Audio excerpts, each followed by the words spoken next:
ได้ไหมย่าสวยจังเลย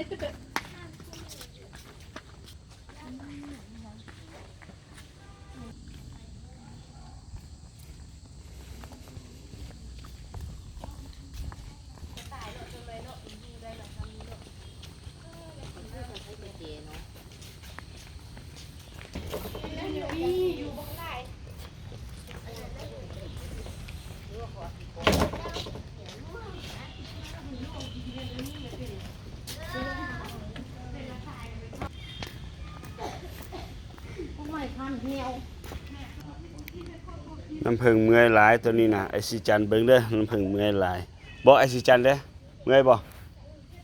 จันบ่เว้าเลยไอจีจันเมื่อยบ่ไอจีจันเมื่อยบ่ไป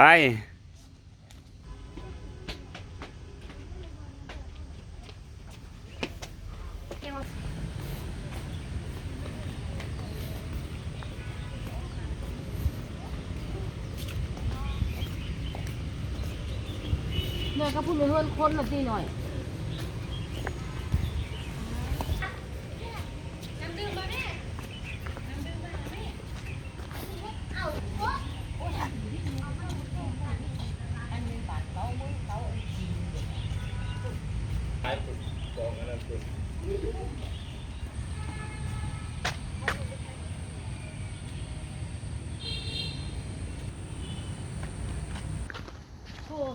โทษสังสลบนี่ที่สามทงของเราเราอาข้ามกับป่าไงกบฉันเลยมันเป็นกบอยู่นี่บ่กบเอามาแล้วกบเนาะแล้วมันอยู่บ่มีเลยอยู่ข้างชายตลอดนี่คืออะไรกันที่นี่ล่ะคืออะไรกันที่นี่ล่ะกบอยู่ในกันที่แล้ว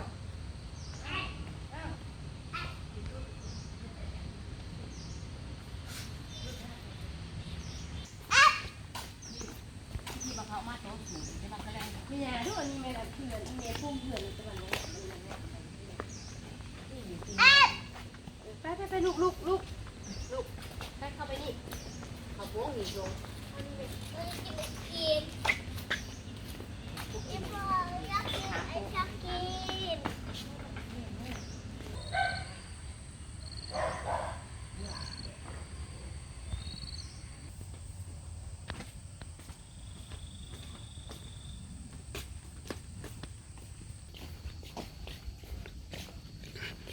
มังไม่เป็นท่านไม่เป็นผู้ทักษะ